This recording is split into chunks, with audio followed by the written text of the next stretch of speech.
For Creamer Media's Polity, I'm Sane Dhlamini. Researcher and analyst Professor Raymond Suttner joins me to discuss whether DA national electoral victory is possible and sustainable. Welcome, Professor. Thank you. You suggest that the DA could possibly score more than 50% of the national votes in alliance with other parties. Yes, I'm not sure that it's so certain. I'm not one of these people who study statistics and graphs. I don't understand those things. But they did get, the ANC did nearly fall below 50%. So it does seem that it is possible that the DA, in alliance with other parties, could defeat the ANC nationally. But there are analyses by people like Gareth van Onselen and the Helen Suzman Foundation which go into the statistics more closely. And what van Onselen points out, shows clearly, I think, is that the DA has not really penetrated into the African vote and the black vote in general, or maybe mainly the African vote, so that the ANC's core constituency is not clear whether they won that vote or whether that vote just stayed away in the local government elections. And the trend seems to be very often that people who stay away in a local government election may well vote in the national election, and they may vote ANC. Another factor which stands in the way of a minority parties forming a government is they will have to negotiate a coalition agreement or an alliance of sorts. And we know that already there have been sort of areas of tension with the EFF over some things, I think up here. Now to form an alliance for national elections is actually much more difficult because the scope is greater. That's the situation when the EFF might well make demands about land redistribution, banks and mining and things like this, which run very counter to the DA's orientation. And the problem with a coalition is even if you have much more votes than the party that you want to get to join you, you actually have, the stronger party may have to compromise much more because they are the one who wants to come into government. And the one who has to just give their consent or withhold their consent can walk away. You see, especially in this situation where the EFF is not co-governing, they don't become if it's national, they won't become ministers, there's not perks of office, all these things there. So that even if the DA wins more votes and the ANC wins less votes, it's not certain they can form it. Also, we must remember that the ANC may get below 50%, but it's still likely to be the strongest political organization in the country. May well get 48% or something like that. That means it only needs 2% to 3% to have a majority.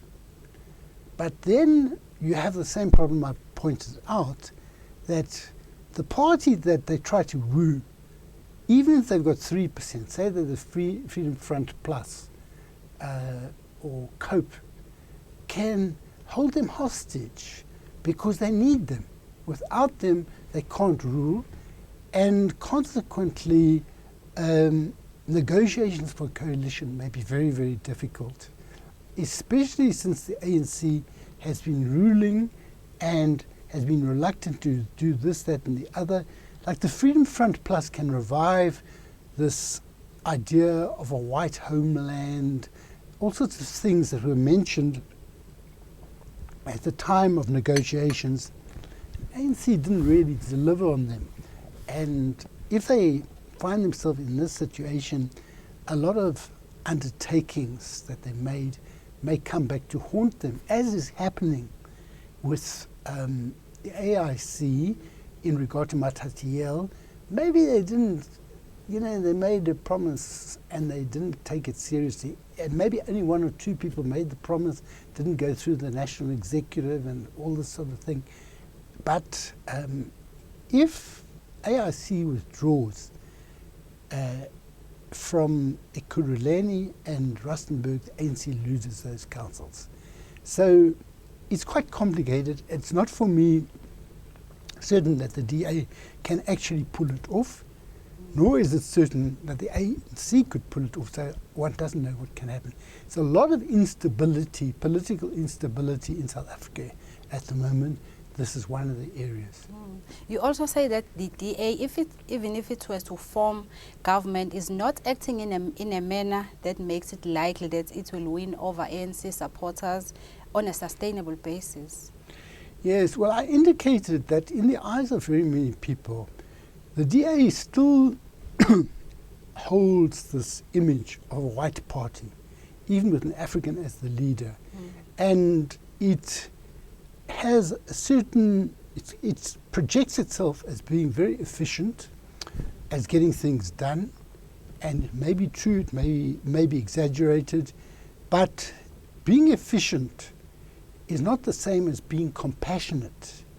And people who are hungry, who want a better life, find it a little bit cold, I think, to have a party just talking about running things according to a business plan and all this sort of stuff, and having people do performance agreements in government and these things. All of that is very efficient, but efficiency is not the same as caring.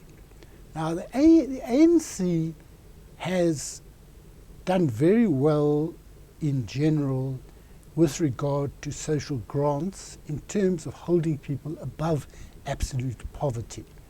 And the ANC has tried to make as if the social grant is an ANC thing, not a state thing. And a lot of people are told that if we go out of power, if the ANC goes out of power, well, then you'll lose your social grant. And it means such a lot to people that they may actually be afraid, despite the corruption that occurs, and despite right now there's a possibility they won't even be able to pay it in April.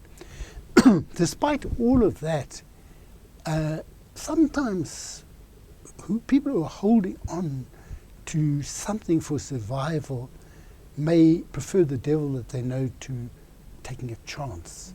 So that's one of the things. Another thing with the DA is that it holds up the city of Cape Town as an example of DA performance, DA efficiency, DA delivery in government, things like this.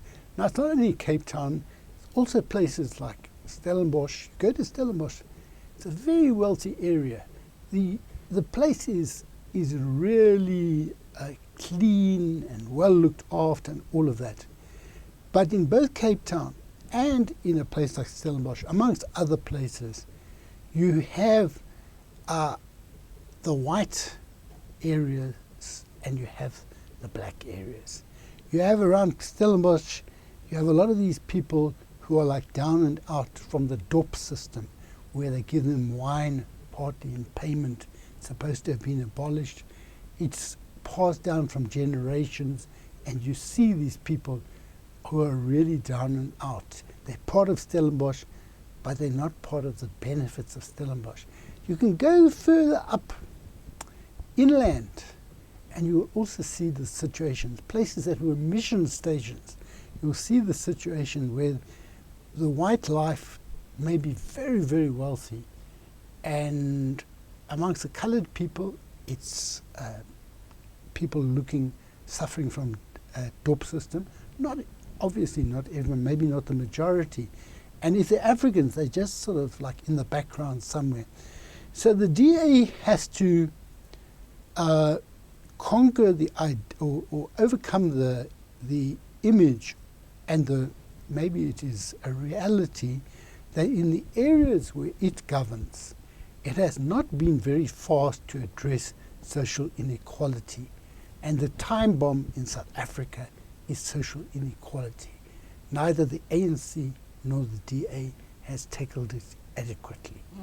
Thank you, Professor. Thank you. That was Professor Raymond Suttner speaking to Creamer Media's Polity about whether DA national electoral victory is possible and sustainable.